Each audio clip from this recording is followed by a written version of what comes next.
General અમારે 2 દિવસ અગાઉ મળવાનું થયું હતું, ત્યારે અમારે પ્રાથમિક ચર્ચા બધી થઈ. ચર્ચાના અંતે આજે મળવાનો અમારે ફરીથી નિર્ણય થયો. આજે અમારે એવી રીતે મળવાનું હતું કે સમાજના તમામ આગેવાનો, અમારા ભારતીય જનતા પાર્ટી સાથે જોડાયેલા આગેવાનો, કોંગ્રેસ સાથે જોડાયેલા આગેવાનો અને દલિત સમાજના આમ આગેવાનો બધાની સાથે મળીને અમે એક આ આયોજન કર્યું હતું અને એના ભાગરૂપે આ કોન્ફરન્સ બોલાવવામાં આવી છે. મારી દૃષ્ટિએ મેં કોઈ આવી વાતો સાંભળેલી નથી, પણ આ આજુબાજુમાંથી મને એવી વાત મળેલી કે ભાઈ રાજુભાઈ સોલંકીએ કોઈ મોટા પૈસાનો સોદો કરીને આ સમાધાન કર્યું છે. તો હું સ્પષ્ટતા કરું છું કે આ સમાધાન બાબતે રાજુ સોલંકીએ એક પણ રૂપિયો મારી પાસેથી લીધેલો નથી. એની હું નિષ્ઠાથી ચોખવટ કરું છું. રાજુ સોલંકીએ જરૂર મારી પાસે એક વાત રજૂ કરી છે, પણ એમાં રાજુ સોલંકીનો કોઈ સ્વાર્થ નથી. રાજુ સોલંકીએ મારી પાસે એ વાતનો પ્રસ્તાવ મૂક્યો હતો કે હું અમારા સમાજની ગરીબ દીકરીના સમૂહ લગ્ન કરવા જઈ રહ્યો છું. સમાજ પાસેથી મારે ફાળો લેવાની ઈચ્છા નથી. તમે મને આ સમૂહ લગ્નમાં ભોજન સમારંભના ખર્ચમાં તમારે મને મદદ કરવાની છે અને આ ભોજન સમારંભ તમારે મને કરાવી દેવાનો છે. અને એમાં મેં રાજુને હા પાડેલી છે. બાકી રાજુએ કોઈ રોકડા પૈસાની વાત, કોઈ સમાધાન પેટે સોદાની વાત રાજુ સોલંકીએ મને ક્યારેય કરેલી નથી. રાજુ સોલંકી ક્યારે એક પણ પૈસાનો મારે વહીવટ થયેલો નથી. હું બધાને વિનંતી કરું છું કે આ પ્રકરણને અવળે રસ્તે દોરવા માટે, ગુમરાહ કરવા માટે જે વાતો સમાજની વચ્ચે મૂકવામાં આવે છે એમાં મૂળ મુદ્દો પૈસા છે. પૈસાની આ સમાધાનની અંદર કોઈ વાત નથી આવી. પૈસાનો કોઈ સોદો નથી. જે મારી અને રાજુ સોલંકીના પરિવાર વચ્ચેની જે ગેરસમજ હતી એ ગેરસમજ અમે સામે બેસીને દૂર કરી છે. મારે આ પ્રકરણમાં વધારે એવું કહેવું છે કે સમગ્ર પ્રકરણ જ્યારે બન્યું ત્યારે સામાન્ય ઉગ્ર બોલાચાલીનો મામલો હતો. આ મામલો વધીને 2 દિવસમાં બનાવ પછી પૂરો થવાનો હતો, પણ રીબડા અનિરુદ્ધે આખા પ્રકરણને ગેરમાર્ગે દોરવા માટે રાજુ સોલંકીને કાંઈ કીધું, સમાધાનનું કાંઈ આમ વાત કરી, આ તે વાત કરી, પૂરેપૂરા સમાજને ગુમરાહ કરવામાં જો મુખ્ય ફાળો કોઈનો હોય તો રીબડા અનિરુદ્ધનો રહ્યો છે. રાજુ સાથે બેઠા પછી મને ઘણી વાતની ખબર પડી કે આ પ્રકરણમાં રાજુ કંઈ દોષિત છે જ નહીં. અને આ પ્રકરણને અવળો રસ્તો ચીંધાડવા માટે, આખી વાતને ગુમરાહ કરવા માટે અને પ્રકરણને આખું ડાયવર્ટ કરવા માટે માત્ર ને માત્ર જો આમાં કોઈનો હિસ્સો હોય તો આ પ્રકરણને ગેરમાર્ગે દોરવામાં રીબડા અનિરુદ્ધનો હિસ્સો છે. રાજુ સોલંકીએ ક્યારેય પૈસાની વાત કરી નથી. રાજુ સોલંકીના પુત્ર જે મારી બાજુમાં બેઠો છે સંજય, એમને કોર્ટ સમક્ષ જે કાંઈ બનાવની હકીકત હતી એ હકીકત કોર્ટ સમક્ષ એને રજૂ કરી દીધી છે. વાત હવે પછીના કેસની છે. તમારા કેસની રીતે પણ સમાધાન થઈ ગયું છે, કાયદાની રીતે પણ સમાધાન થઈ ગયું છે અને મૌખિક અમે બેઠા પછી એક પારિવારિક ભાવનાથી અમારી વચ્ચે આ સુખદ અંત આવ્યો છે. આ વસ્તુને કોઈ અવળે રસ્તે ન દોરે, કોઈ જુદી રીતે ન જોવે. રાજુ સોલંકી પણ ભોગ બનીને આવ્યો છે, ત્યારે એને કોઈએ કાંઈ કરી દીધું નથી. અનિરુદ્ધે માત્ર ને માત્ર વાતું કરી છે. અનિરુદ્ધ તરફથી રાજુ જેલમાં ગયા પછી કોઈ જાતનો સહકાર મળેલો નથી. રાજુની હાજરીમાં હું કહું છું. જય ભીમ, નમો બુદ્ધાય. હું રાજુ સોલંકી આજથી 2 વર્ષ પહેલાં જે ગણેશ ગોંડલ અને સંજુ સોલંકીનો જે ઝઘડો હતો એ ઝઘડામાં મેં 12 કલાક મથામણ કરી અને એફઆઈઆર દાખલ કરાવી. ત્યારે એક પણ સમાજનો આગેવાન મારી સાથે નહોતો. એફઆઈઆર લઈ આવ્યા પછી સંપૂર્ણ રીતે સામૂહિક આત્મહત્યાનું મેં અલ્ટિમેટમ આપેલ કે ગણેશ ગોંડલની ધરપકડ ના થાય તો અમે આખો પરિવાર આત્મહત્યા કરશું. એ આત્મહત્યાના સામૂહિક આત્મહત્યાના પ્રેશરમાં આવી સરકારશ્રીએ ગણેશ ગોંડલની ધરપકડ કરી. ત્યાર પછી હું રાજકોટ આવેલો. મારી બીપીની દવા ચાલુ છે.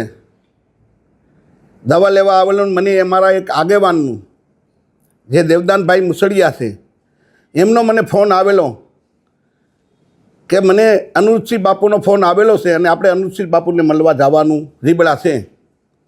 ત્યારે હું રાજકોટથી રિટર્ન રીબડાની નજીક હતો ને મને ફોન આવ્યો એટલે મેં કીધું હું અહીં રીબડાની બાજુમાં જ છું.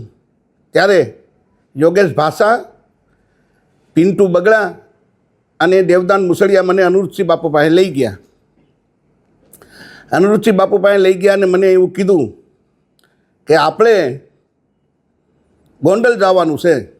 જેમ જયરાજસિંહ જાડેજા અને ગોંડલ ગણેશ રીબડા આવ્યા અને અમારી આબરૂ કાઢી, એમ આપણે જયરાજસિંહ બાપુની આબરૂ કાઢવા જવાની છે. તો મને થોડોક રોષ હતો કે મારા દીકરાનું અપહરણ કર્યું, મારા દીકરાને માર્યો. એના અનુસંધાનું એને વાતમાં આવી ગયું. લડાઈ ગોંડલ 20 રીબડાની હતી. આમાં દલિત સમાજને કાંઈ લેવા દેવા નહોતું. પણ દલિત સમાજને ક્યાંક ને ક્યાંક દલિત સમાજના 2-3 રાજકોટ જિલ્લાના આગેવાન, 2-3 જુનાગઢ જિલ્લાના આગેવાન આખા સમાજને ગેરમાર્ગે દોર્યો. મારો સમાજ નિર્દોષ છે, મારા સમાજનામાં ક્યાંય દોષ નથી. સમાજે મને મદદ કરી છે, એ બદલ સમાજનો હું આભારી છું. પણ સમાજના 2-4 આગેવાન જુનાગઢ જિલ્લાના ને 2-4 આગેવાન રાજકોટ જિલ્લાના જે સમાજને ગેરમાર્ગે દોર્યો છે, અને આખું મને સૂચના દેવામાં આવી કે આપણે ગોંડલ જવું છે. અમે ગોંડલ આવ્યા. ગોંડલ આવી અને અમે જયરાજસિંહ બાપુની આબરૂ કાઢી અને જેમ અનુરૂધસિંહ બાપુએ કીધું પ્રમાણે મેં બોલ્યા એવું વર્તન કર્યું. એ વર્તન કર્યા પછી વિષય પૂરો થઈ ગયો કે હવે આપણે ભાઈ જે કરવું તે કરી લીધું. એની ધરપકડ થઈ ગઈ છે, જેલમાં આવી ગયા ગણેશભાઈ. આપણે ત્યાં આપણે એન્ટ્રી પાડીએ એવા દલિત સમાજની તંગડી આપણી ઊંચી રહી ગઈ. હવે આપણે વિષય પૂરો કરવાનો. પછી મને સૂચના આપવામાં આવી કે હવે આપણે ગીતાબાને રાજીનામું માંગવાનું છે. સમાજના આગેવાન દેવદાન મુસળિયા, આ ભાઈ યોગેશ ભાષા, એ મને સૂચના, અને દિનેશ પાત્ર અને રાજુ સખિયા, આ મને સૂચના આપતા ગયા કે હવે આપણે ગાંધીનગર જવાનું છે. 2 લાખ બાઇકની મેં ચેલેન્જ કરી અને સમાજે મને સહકારે આપ્યો. સમાજ તૈયાર હતી જવા માટે.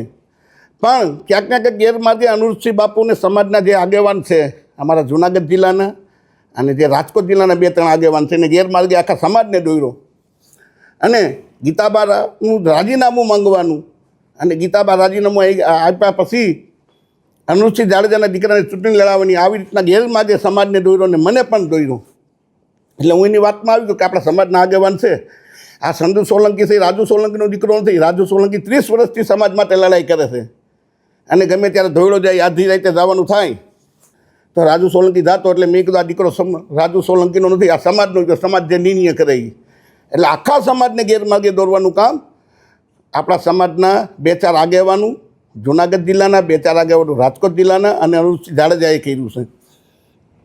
અને જ્યારે મારી પર ગુસ્સી ટોક થઈ, મારે સમાજને પૂછવું જોઈએ, 100% પૂછવું જોઈએ. આ સમાધાન કર્યું છે મેં, તો મારે સમાજને પૂછવું જોઈએ. પણ ક્યારે કે સમાજે મને મદદ કરવી તો 100% મારે સમાજને પૂછવું જોઈએ. હું જ્યારે જેલમાં ગયો, મારા આખા પરિવારને જેલમાં નાખી દીધા. જેલમાં નાખ્યા પછી સમાજના સૌથી પહેલાં ધોરાજી તાલુકાના યોગેશ પાસે હાથ ઊંચા કરી કે મારે રાજુ સોલંકીને કાંઈ લેવા દેવા નહીં. બીજા નંબરે દેવદાન મુસળીએ ક્યાંક ને ક્યાંક સમાજ તો ત્યાર હતો. એક એવું મોટું આંદોલન થઈ રહ્યું હતું કે તમે ઊંડાકાંડને ભૂલી જાવ એવું મોટું જબરદસ્ત આંદોલન થાત તો રાજુ સોલંકી ક્યાંક ને ક્યાંક મોટો થાત. સમાજના આગેવાનું કપાત હતા એટલે આંદોલન ના કર્યું. સમાજના લોકોને રોકવામાં આવ્યા કે આપણે આંદોલન નથી કરવું, આપણે કાંઈ નથી કરવું. રાજુ એના પાપે અંદર જેલમાં ગયો છે. મને મદદ ના કરી. મારી ઘરવાળી જાતિને આગેવાનોને પૂછતી કેટલા ભાઈ મારા ઘરવાળાને, મારા દીકરાને, તમે આખું ગુજરાત જાણે છે કે રાજુ સોલંકી ઉપર ને રાજુ સોલંકીના પરિવાર પર ખોટી ગુસ્સી ટોક થઈ છે. આખો સમાજ જાણે છે. પણ ક્યાંક ને ક્યાંક સમાજના આગેવાનું વહીવટી તંત્રએ સેટિંગ કરીને અમને જેલમાં નાખવામાં આવ્યા. અને જેલમાં ગયા પછી સમાજના આગેવાનું જ અમારા જૂનાગઢ ડીવાયએસપીનું સન્માન કરવા હું કામે ગયા હતા ભાઈ તમે?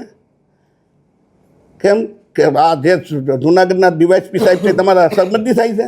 રાજુ સોલંકીને જેલમાં નાખ્યો એ બદલ સમાજના આગેવાનું, જે આ કહેવાતા આગેવાનોને હું નામ દઉં છું, એ સન્માન કરો કે સાહેબ તમે બહુ સારું કર્યું, રાજુ સોલંકીને તમે જેલમાં નાખ્યું. તમે મને મદદ કરી હોત, મારા ઘરવાળાઓને 5 રૂપિયાની મદદ કરી હોત, 5 કિલો બાજરો નાખી હોત, તો મારે 100% સમાજના આગેવાનોને પૂછવું પડે કે તમે મને મદદ કરી છે. હું જેલમાં ગયો તો મને જેલમાંથી બહાર કાઢ્યો છે. અમે મારા પૈસા આવ્યા. પણ લડાઈ રીબડા 20 ગોંડલની હતી અને સમાજને આખાને ગેરમાર્ગે દોર્યો છે. આ સમાજના આગેવાનું અને અનુરૂધસિંહ બાપુનું કરેલું છે આ બધું. એમાં જયરાજસિંહ જાડેજા અને ગણેશ જાડેજા નિર્દોષ છે અને ખોટા આખા સમાજને ગેરમાર્ગે દોર્યા છે. કાંઈ બોલાઈ ગયું, જય ભીમ, નમો બુદ્ધાય, સમાજ મને માફ કરજો. નહીં, ફરિયાદ ખોટી નહોતી, બનાવ થયો હતો. જે બનાવ થયો છે એ બનાવ થયો હતો, પણ એક રસ્તો, કોઈ પણ ઝઘડાનું, કોઈ પણ ઝઘડો થાય તેનો રસ્તો એક સમાધાન છે. તો સમાધાન મને કોઈ પ્રેશરથી, કોઈ લાલચથી કે કોઈ દબાણથી મને કારણ આપણે રાજુ સખિયાનો એક ઓડિયો જોયો મેં હમણાં, વિડીયો.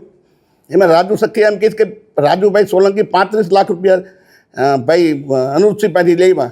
તો જે તે સમયે જયરાજસિંહ બાપુ મારી બાજુમાં બેઠા છે. જે તે સમયે મને 2 કરોડ રૂપિયાની ઓફર હતી. તો હું 2 કરોડ લઉં કે 35 લાખ લઉં? ભાઈ,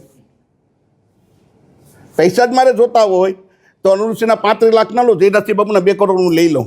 1 રૂપિયો લીધો નથી અને મારે પૈસાની જરૂરી નથી. ભાઈ, નહીં, સમાજ વિરોધમાં નથી. જે સમાજના આગેવાનું છે, જે 2-4 કહેવાતા જુનાગઢ જિલ્લાના, 2-4 કહેવાતા રાજકોટ જિલ્લાના, જેને બાઇક બતાવીવાળા છે, હમણાં હું એને 1 લાખ રૂપિયા ગીચામાં નાખી દો એટલે અમારા રાજુ સોલંકી ભગવાન હમણાં મારા વખાણ કરવા માંડે. ભાઈ, મને તમને ખબર છે કે ઘોઘાવદરમાં ભેગા થયા તો 15 જણાથી 16 જણા માણસ નહોતા. અને આજે તમે પાછળ જોઈ લો, સમાજના જ આગેવાનો છે જે બેઠા, એ પવિત્ર છે, નિષ્ઠાવાન છે, એ આગેવાનો અમારી સાથે છે.